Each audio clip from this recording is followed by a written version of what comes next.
इस्लाम लाने का सबसे पहला और सबसे बड़ा फायदा ये होता है कि जो कह दिया ला इलाहा इल्लल्लाह, नहीं कोई माबूद सिवाय अल्लाह के, इतना कहने का इनाम क्या मिलता है। जो बोला कि मोहम्मद अरबी मेरे रहबरो रहनुमा, मेरे पेशवा, मेरे पैगंबर, मेरे रसूल, बेनिफिट क्या मिला। अब इनकी पेशानी न दरख्तों के सामने, न बंदर के सामने, न आदमी के सामने, न दरख्त के सामने, न सूरज के सामने जलील होगी। एक अल्लाह है तो खुदा के सामने पेशानी झुकी, बेशुमार जगहों पे जलील होने से पेशानी बच गई। यह इनाम रब्बानी है कौम मुस्लिम को। न किसी झाड़ न किसी दरख्त को कौम खुदा कहती है, अल्लाह को खुदा मानती है कौम, मुस्तफा को रहबर और रहनुमा तस्लीम करती है। यह कौम नबी रहनुमा है। अब कोई दूसरा रहबर रहनुमा मुस्तफा की तरह नहीं। वो महबूब परवरदिगार है मुस्तफा, नाइबे परवरदिगार है मुस्तफा, खलीफतुल्लाहुल आज़म है मुस्तफा, कौनैन के मालिक व मुख्तार है मुस्तफा। ना उनसे बड़ा मुअल्लिम, ना उनसे बड़ा मोहसिन, ना उनसे बड़ा रिफॉर्मर, ना उनसे बड़ा दाई, ना उनसे बड़ा कोई मुस्लिम दुनिया में आया। बात अज़ खुदा बुजुर्ग तो किस्सा मुख्तसर, अल्लाह के बाद जो सबसे बड़ा है वह मुस्तफा जान रहमत की ज़ात गिरामी है। ये जरा घुस जाए कभी अपनी जगहों पे इबादत गाहों में, कहीं खून लपेटा है, कहीं सिंदूर लपेटा है, कहीं कुछ है, कहीं किसके सामने खड़ा है कि सर पे दो सींग ऐसे निकले हुए हैं, पेट ऐसा निकला हुआ है, दांत निकले हुए हैं, आंख निकली हुई है, चेहरा। घुसे कोई वहां, हम लोग घुसे तो उल्टी हो जाए, हम लोग घुसे तो कै हो जाए, हम उनकी इबादत गाहों में जाए तो वॉमिटिंग शुरू हो जाए। उनका रंग, उनका मैला कुचैला, उनकी गंदगी, उनका चेहरा, उनका पेट, उनके दांत, उनकी आंख, जहां जाए तो उल्टी हो जाए। अगर सीने में ज़मीर जिंदा है तो वह कभी घुस जाए मंदिर में, मेहराब की सादगी, मेंबर की सादगी, दीवार की सादगी, चटाई की सादगी, कालीन की सादगी, छतों की सादगी, मेहराबों मेंबर की सादगी, वज़ू खाने की सादगी, वो देख ले। सरों की टोपियों का हुस्न देख ले, सजदे का हुस्न देख ले, क़याम का हुस्न देख ले, क़ुऊद का हुस्न देख ले, पैगंबर आज़म की सुन्नतों का हुस्न देख ले। अगर दिल जिंदा है तो कलमा पढ़े बगैर नहीं रह पाएगा। वो बोलेगा ला इलाहा इल्लल्लाह मुहम्मदुर रसूलुल्लाह। अगर ज़मीर जिंदा है तो बोलना पड़ेगा। अगर तुमने देखा कहाँ है, अभी तो आंख में नफरतों का चश्मा लगा हुआ है, इसलिए तुमने पैगंबर आज़म की जिंदगी पे तुमने एक गलत तबसरा किया है। अगर तुम देख लेते मेरे मुस्तफ़ा का बचपन, तुम देख लेते मेरे मुस्तफ़ा की आमद का नक्शा, तुम देख लेते हुजूर की जिंदगी गुजारने का अंदाज, तो बदतमीज भूखा मरना पसंद करते। और कभी चंद सिक्के के लिए पैगंबर आज़म की तरफ तुम ऐश को और सेक्सुअल डिजायर को कभी उनकी तरफ रिलेटेड नहीं करते। उन जैसा जाहिद दुनिया में कोई नहीं, उन जैसा तारिक दुनिया कोई नहीं। अल्लाह ने पैगंबर आज़म को प्रपोज किया था कि मेरे महबूब आप चाहें तो मैं अरब के रेगिस्तानों को आपके लिए सोना बना दूं, उहद पहाड़ को आपके लिए मैं गोल्ड बना दूं, या गोल्ड बनकर आपके पीछे पीछे चले। मगर हुजूर ने क्या कहा था, नहीं मेरे परवरदिगार, एक दिन रोजी दे ताकि मैं खाऊं तो तेरा शुक्र अदा करूं, और एक दिन मैं भूखा रहूं ताकि मैं सब्र किया करूं। यही है जिंदगी में, जब अल्लाह माल और दौलत दे तो खूब शुक्र अदा करें, खाएं, खूब दूसरों को खिलाएं। अगर अल्लाह आजमाइश में मुब्तला करे, क्योंकि दुनिया में कभी रात है, कभी दिन है, कभी धूप है, कभी छांव है, कभी इज्जत है, कभी जिल्लत है, कभी तंदुरुस्ती है, कभी बीमारी है, कभी कभी खुशगवार माहौल है, कभी तनावपूर्ण माहौल है। यह दुनिया का नियम है। हमेशा मौसम एक जैसा नहीं रहता है, एक जैसी हालत दुनिया में नहीं रहती है। मैं भी आज से 10 साल पहले कैसा था और अभी 10 साल के बाद दाढ़ी के बाल कैसे हो गए। एक चीज, एक हालत पे दुनिया नहीं रहती, इसी का नाम तो है आलम। कुल्लो मुतगय्यरिन हादिस, हर बदलने वाली चीज हादिस है, और दुनिया हादिस है। दुनिया की कोई चीज एक हालत पे नहीं रहती है। अल आलिम मुतगय्यरुन, आलम बदलने वाला है। कुल्लो मुतगय्यरिन हादिसुन, हर बदलने वाली चीज हादिस है। फल आलिम हादिस, आलम हादिस है। दुनिया आज है कल खत्म हो जाएगी, अभी रात है खत्म हो जाएगी, दिन दिन था, दिन खत्म हो गया। अब जब बरसात का मौसम था, खत्म हो गया, अब जाड़े का मौसम आने वाला। यही है दुनिया की खूबी।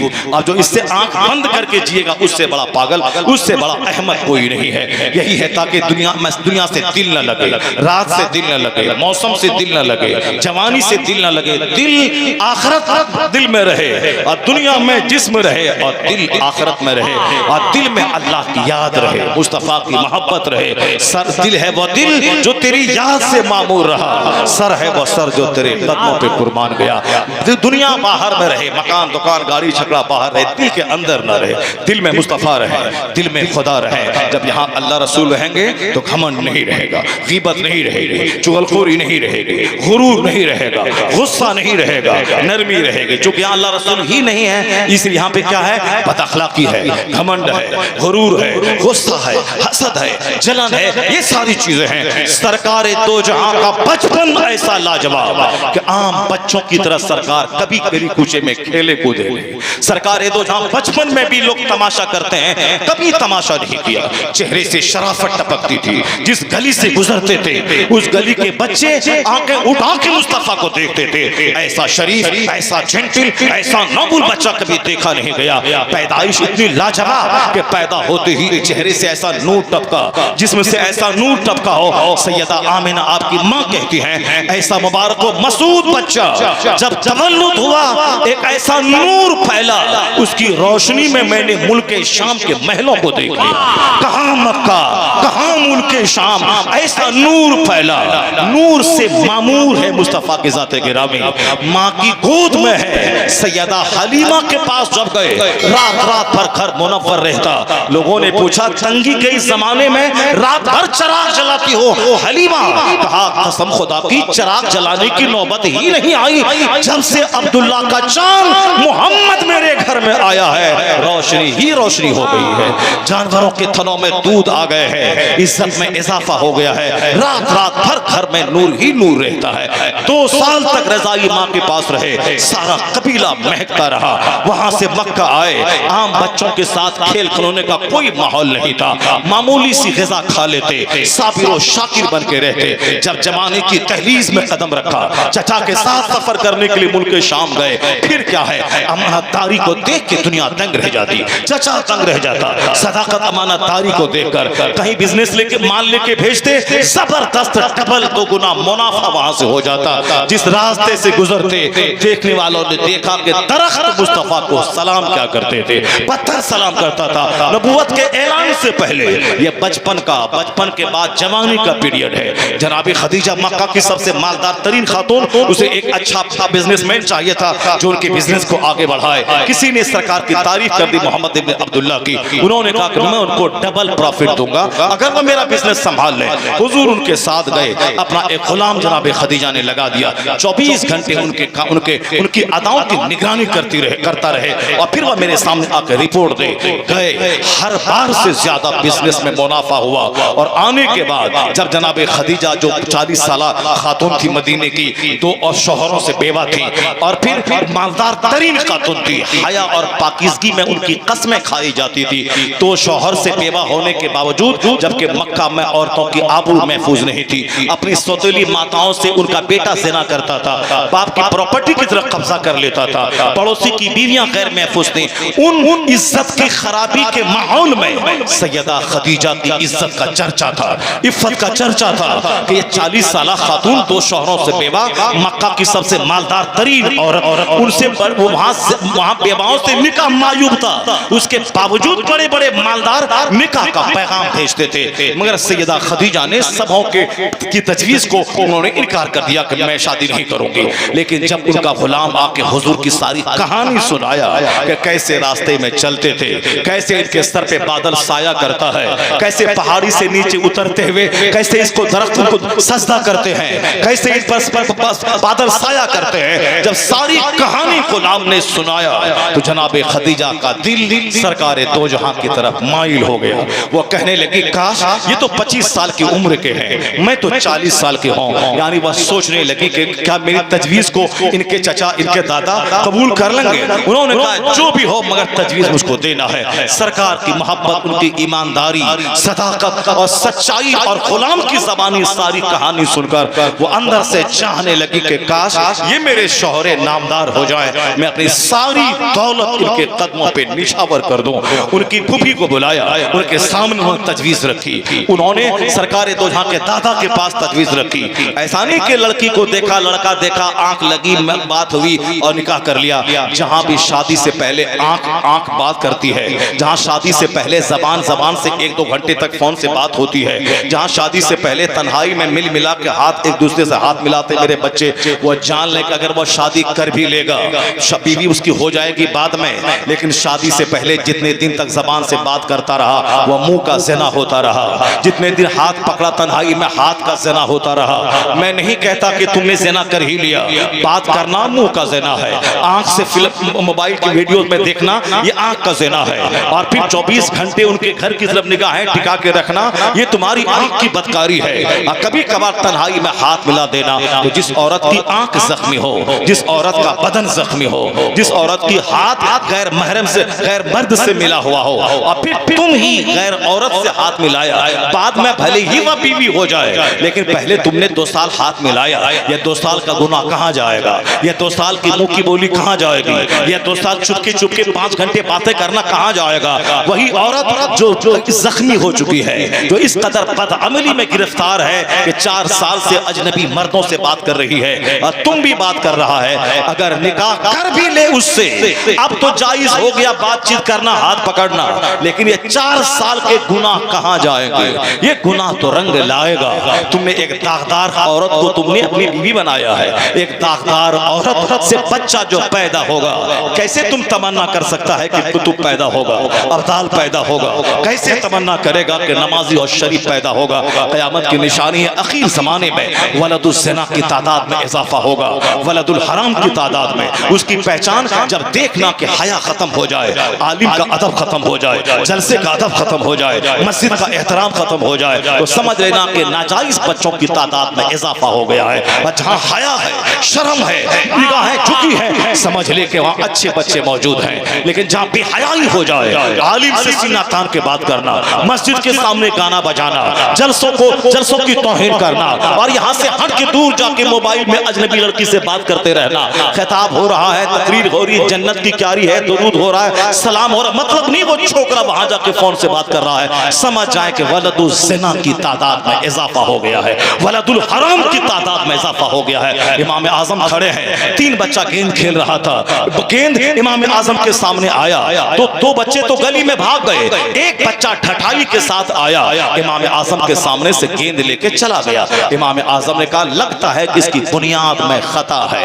पता लगाया गया, पता चला वाकई इसकी बुनियाद में खता है। क्यों? हया नहीं थी, शर्म नहीं थी। इमाम से शर्मा के 2 बच्चे गली में भाग गए, मैं ये ठठाई के साथ आया, गेंद लिया चला गया। ये इनकी जुर्रत, ये इनकी ठठाई बयान करती है शर्म और हया की कमी की वजह से जरूर बुनियाद में खता है। ऐसे आप रोजाना महसूस करें कि समाज किस कदर नाजायज औलाद की चपेट में आ रहा है, किस कदर तलाक देने के बाद भी लोग अपनी बीवी को रख रहे हैं, उसके बाद जब तक मिलेंगे अजनबिया है वो।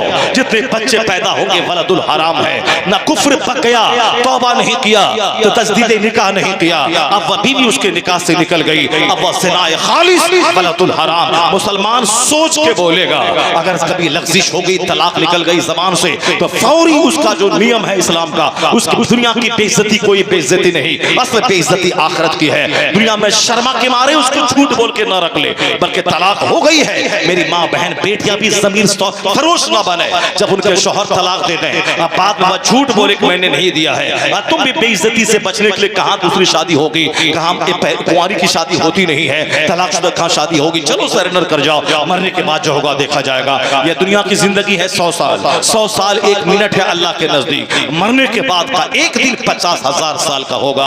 असल रुसवाई वहाँ की, असल जिल्लत वहाँ की। तो औरतें बगावत करें, नहीं तुमने तलाक दिया है, मैं तेरे साथ नहीं रहूंगी, तुमने कुफ्र बोला है, जब तक तौबा नहीं करे और तजदीद ईमान नहीं करे उस वक्त तक मैं तेरे साथ नहीं जाऊंगी। औरतों का बलवान होना जरूरी जरूरी है, उनके जमीन का मजबूत होना जरूरी है। जहां मर्द का पांव फिसले, जहां मर्द गुनाह को गुनाह ना समझकर वो साफ पर्दा डालने की कोशिश करे, वो औरत उसके साथ डर जाए। अभी एक औरत मुरादाबाद में, उसके ससुर ने उस पे बुरी निगाह डाल दी। ससुर ने पानी लेके आ रही है तो ससुर उनके सर पे हाथ दिया, क्या बेटी तेरा बाल कितना अच्छा है, हमारी बेटी है, हमारी बेटी है। मुंह से बेटी बोलता था और हाथ से सेक्स की तरह लज्जत लेता था, बदन पे हाथ फेरना। उन्होंने शौहर से शिकायत की, मगर शौहर भी ऐसा बदतमीज बाप की मोहब्बत में गिरफ्तार था, बोला नहीं मेरा बाप जो करता है ठीक करता है। उनको बोलना चाहिए इशारे में, अब तुम बाप के सामने कभी खड़ी मत रहना, वो नहाए तो पानी मत दबाना, उनके सामने सर खोल के मत जाना, उनको खाना पीना देना, खड़ी मत रहना, उनके सामने मत रहना वरना तुम मेरे लिए हराम हो जाएगी। ये बोलना था उस शौहर को। वो बोला कि नहीं नहीं जो करता करने दो। उन्होंने फिर शिकायत अपनी सास से की। सास ने अपने शौहर से पूछ करके बताया उसके औरत से, मत बोलो कहीं जो हुआ सो हो गया, अब ऐसा नहीं होगा। मगर वो औरत खुददार थी, उसके पास इल्म की रोशनी थी। उसने मुफ्ती से फोन किया कि मेरा ससुर मेरे सर के बाल पे हाथ फेरता है, मेरे बदन पे हाथ फेरता, अब मेरे लिए क्या हुक्म है। अब शौहर ससुर से पूछा गया, नहीं नहीं वो मेरी बेटी थी, बेटी की तरह मैं हाथ फेरता था, बेटी की तरह हाथ फेरता था, कसम खाओ, हलफ उठाओ, हल्फिया बयान दो। वो कसम खाने पे तैयार हो गए। लड़की बोली नहीं नहीं मुझे यकीन कामिल है कि उसने शहवत के साथ मुझको छुआ है, उन शहवत के साथ बुरी निगाह से बुरे इरादे से उन्होंने टच किया है। शौहर बोला छोड़ो हटाओ, ससुर बोला कसम खाता हूं मैंने ऐसा नहीं किया, मैं बेटी समझ के किया। वो लड़की बोली ऐसा कभी नहीं हो सकता। वो फौरी मुफ्तियान किराम से राब्ता करी। मुफ्ती ने बताया कि अगर वाकई शहवत से टच किया है तब तो तू अपने शौहर के लिए हराम हो गई। चुनांचे वो फौरन सामान उठाई और ससुराल से अपने घर चली गई। इस तरह से बोल्ड रहना पड़ेगा, ऐसा नहीं कि अब कहां जाए, किसके पास जाए, क्या होगा नहीं होगा, तलाक दे दिया, झूठ बोल रहा है शौहर, हमने नहीं दिया है, गुस्से में दिया है, शराब में दिया है, शराब और गुस्से में पहचानता है कि मेरा मेरी बीवी है। और तुमने पड़ोस की चची को तलाक नहीं दिया कि शराब के नशे में था, तलाक उसको दे दिया, नहीं अपनी बीवी को दिया, चूंकि पहचानता था कि मेरी बीवी है। जब शराब में पहचान बाकी है तो तलाक भी बाकी है, जब गुस्से में पहचान बाकी है तो तलाक दे, तलाक हो जाएगी। ये क्या झूठ और लोच पोच मामला कहता है, गुस्से में था तो शराब के नशे में था, नहीं माना जाएगा। जब शराब के नशे में था तो समाज की दूसरी औरतों को तलाक देता, नहीं अपनी बीवी को दिया, इसका मतलब है पहचान बाकी है, जब पहचान बाकी है तो तलाक हो गई। गुस्सा के मारे अक्ल खत्म हो गई, तो अक्ल खत्म होगी तो तुम चची को तलाक देता था, तुम माँ के पास चला जाता, तुम दूसरों की बीवी के पास चला जाता, अपनी बीवी को तुमने क्यों तलाक दिया, निकलो मेरे घर से मैं तुमको तलाक देता हूँ। इसका मतलब है कि तुम पहचानता था, जब गुस्से में पहचान बाकी है, जब शराब के नशे में पहचान बाकी है, तलाक हो गई। बिला वजह की फालतू बात है, मुफ्ती से मत पूछा करना कि साहब गुस्से में था, शराब में था, कुछ नहीं माना जाएगा। तलाक हो गई, तलाक होती है, हो गई, उसका भी हल है, इलाज है, उसका हल है। अगर नहीं रहना है मत रहो, अगर उसी के पास रहना है तो तुमने जुर्म किया है तो सजा कौन भुगतेगा। तुमने तलाक दिया है ना, 3 तलाक बैक वक्त नहीं देना चाहिए, तुमने दे दिया है, अब तुम उसी को रखना चाहता है, ये सजा कौन भुगतेगा, सजा तो तुमको भुगतना पड़ेगा। अब तेरी बीवी 3 हैज गुजारने के बाद दूसरे से निकाह करेगी, दूसरा बीवी की तरह उनके साथ रहेगा, बीवी की तरह सलूक करेगा, अपनी मर्जी से वो तलाक देगा, फिर 3 हैज की मुद्दत गुजरेगी, उसके बाद फिर दोबारा उससे शादी कर लो। नहीं इतना कौन करेगा, मेरी बीवी दूसरों के साथ, फिर तुमने तलाक क्यों दिया। जब कानून को तुमने तोड़ा है, अब हेल ना किया है तो सजा तो तुम्ही को भुगतना पड़ेगी। इसलिए शौहर की सजा है, शौहर की जिल्लत है। कुछ बड़े मसनूई अक्लमंद बोलते हैं गलती औरत ने की, गलती मर्द ने किया, सजा औरत को भुगतनी पड़ रही है, बस हो गए, अक्लमंद हो गए। ये बदतमीज बेहुदा डॉक्टर इंजीनियर बनता है ये बोलता है कि मुसलमान बोलता अल्लाह अकबर, अकबर अकबर अल्लाह है, अकबर अल्लाह है। मैंने खुद ट्रेन में सुना, मैं बगल में बैठा हूं, इधर ये पढ़े लिखे लोग बन रहे हैं, चाहे काफिर इंजीनियर डॉक्टर प्रधानमंत्री का कुछ भी क्यों ना बन जाए, काफिर के पास अकल नहीं होती है, जिस तरह वहाबिया के पास अकल नहीं होती है। वो चाहे 1 लाख मदरसा चलाए, 1000 कमरे का मदरसा चलाए, उसके पास अकल कभी नहीं होगी। अकल तो वहां होती है जहां ईमान होता है, तकवा होता है। काफिरों के पास अकल नहीं, वो बने इंजीनियर डॉक्टर कुछ भी बोले, मगर ये मसनूई दानिशमंद अकल उसके पास नहीं है। वो क्या बोलता है अल्लाह अकबर, बोलता है कि ये मुसलमानों का दिमाग खराब हो गया, ये अकबर कब मरा, कब मर गया, 400 साल 500 साल पहले चला गया, अब तक ये लोग अकबर को ही अल्लाह कह रहा है, अल्लाह अकबर। बताएं उस इंजीनियर के मुंह पे आप क्या करें, उसको 2-4 तमाचा मारे ही नहीं मारेंगे उसको। वो तो उस डॉक्टर को बदतमीज जब तुमको नहीं आता है तो तुम पूछना चाहिए ना कि अल्लाह अकबर का मीनिंग क्या है, उसका माने क्या है। अब जैसे बम बम बड़ा गमन, तो अब हम तो पूछते हैं कि इसका माने क्या हुआ, तुम जो बोलता होम हाम हीम शांति, तो उसका मीनिंग क्या होता है, बोलता है कि संस्कृत लफ्ज है, उसका माने ये होता। आजकल चतुर्वेदी बनना बहुत आसान है। वो संस्कृत पढ़ने की कोई जरूरत नहीं है, वो सिर्फ ऐसे ही बोलते हैं हाँ हूँ बड़ा, बस हो गया, चतुर्वेदी हो गया। हमारा मौलवी साहब भाई भी बहुत बस फौरन चतुर्वेदी लिख दिया उसको। अब वो चतुर्वेदी लिख दिया, वो चतुर्वेदी स्टेप आता बोलता है मंदिर मीम नून दाल रे 4 है, मस्जिद मीम सीन जीम दाल 4 है, मुस्लिम मीम सीन लाम मीम 4 हरफ है उसमें, काफिर उसमें काफ अली फे रे 4 है, यानी सब एक है। माज़अल्लाह, 1000 बार माज़अल्लाह। तो 4 जूता मारे उस चतुर्वेदी के मुंह में, बदतमीज बेहुदा, सिर्फ लोगों को हंसाने के लिए, 2 टका कमाने के लिए तुमने मुस्लिम और काफिर एक बना दिया, तुमने मंदिर और मस्जिद एक बना दिया। तुमने क्या क्या समझ के बोला ताकि लोग अपने भी खुश हो जाएं, बेगाने भी खुश हो जाएं। उससे बेहतर था कि जूता सी लेता, किसी की चाय की दुकान में गिलास साफ करके खा लेता, गिलास धो करके 2 पैसे कमा लेता। क्यों स्टेज पर बैठा, क्यों ऐसी गंदी बातें बोलता है, क्यों क्यों दाढ़ी रखता है, क्यों सर पे टोपी पहनता, दाढ़ी मूंड डाले जाके, सर पे टोपी फेंक ले। दाढ़ी मूंडना उतना बड़ा हराम नहीं है जितना बड़ा हराम तुमने वो जुमला को इस्तेमाल किया है। दाढ़ी नहीं, दाढ़ी मूंडने का कोई जिंदगी भर काफिर नहीं होगा, लेकिन तुमने ऐसा जुमला बोला जिसमें बोलने का मकसद दोनों एक है, कुफ्र और इस्लाम दोनों एक है, तो सीधे इस्लाम से निकल गया, बीवी निकाह से निकल गई। बस 2 टका कमाने के लिए मुस्लिम मंदिर मस्जिद करना शुरू किया, हंसाने के लिए। चतुर्वेदी चतुर्वेदी मत क्या कर। चतुर्वेदी अगर कोई है जो वाकई संस्कृत पढ़ा है, पहले उसको संस्कृत की किताब दे दे, उसको बोल, उसको पढ़ के सुना, इसका मीनिंग बता, तब तुमको हम जब से वो बुलाएंगे। अगर नहीं पढ़ता है तो क्यों उसको बमंडर करने लगे। कल रात हैदराबाद में एक चतुर्वेदी बिहार का साथी यारी में बुला लिया उसको। अब वो यारी में बुला लिया ऐसे बम बड़ा, जहाँ पढ़ा लिखा हाईटेक सिटी वहाँ बुम बटांग कर रहा है, हाथ पैर झाड़ रहा है, बिला वजह बिहार और झारखंड को बेइज्जत और बदनाम कर रहा है। चतुर्वेदी क्यों करता है। किसी भी बेनमाजी खतीब का इंतखाब मत कर, बेनमाजी शायर का इंतखाब मत कर, किसी कुफ्र बकने वाले चतुर्वेदी का इंतखाब मत कर। क्यों जलसे को तमाशा बनाता है। एक खतीब को अनुमान दे, कुरान पे, हदीस पे, सुन्नत रसूल पे, इस्लाह मुआशरा पे खिताब कर। जहां खिताब करे उस ट्रैक पे तो ठीक है, नहीं करे तो बंद जाओ, सलाम पढ़ो, फातिहा पढ़ो, अपने घर चले जाओ। क्यों बिला वजह झूठ सुनेगा। झूठ सुनाने वाला भी गलत, झूठ सुनने वाला भी गलत। जैसी शिरनी वैसी फातिहा, जैसी रूह वैसा फरिश्ता। पब्लिक भी जब हा हा करेगी तो वो चतुर्वेदी तो झूठ बोलेगा ही, दोनों एक में मिल जाएगा। इसलिए यहाँ से निफाक निकलेगा, वहां निफाक जाएगा। जो कुरान हदीस सुनने का आदी होगा, यहाँ से कुरान जाएगा, वहां भी कुरान समाज से टकराएगा। फिर क्या है, सीने का संग छटेगा, गुरूर मिटेगा, तमाम वसवसात की जड़ें कट जाएंगी, दिल भी नूर, सीना भी नूर, चेहरा भी नूर होता चला जाएगा। सरकारे दो जहां सारे अफजल अंबिया वल मुरसलीन है, जिनका चर्चा आसमान के फरिश्तों में, जिनका चर्चा अजान में, जिनका चर्चा जन्नत की हूरों की ज़बान पे, जिनका चर्चा दरख्तों के पत्तों में। जहां जहां रब की रुबूबियत का नगमा है, वहां वहां मुस्तफा की रहमतुल आलमीन का तराना गूंज रहा है। हर वरफाना लको जिक्र। आज गैर मुस्लिम भी नबी की तारीफ करता है। सहाबा कराम ने जो कुछ देखा उसने बयान किया। सारे फरिश्तों का सरदार जिब्राइल अमीन कहता है, सरकार पूरी दुनिया में सबसे मोहतरम खित्ता अरब का, अरब के खानदान में सबसे मोहतरम कुरैश का खानदान, कुरैश के खानदानों में सबसे मोहतरम कनाना का। यह अकायद तोजा ने खुद अपनी पैदाइश बयान की। उन कनाना में अब्दुल मुत्तलिब के बेटों में अब्दुल्ला, अब्दुल्ला के बेटों में सबसे ज्यादा चहीता मोहम्मदुर रसूलुल्लाह। तो दुनिया में अरब का जवाब नहीं, अरब में कुरैश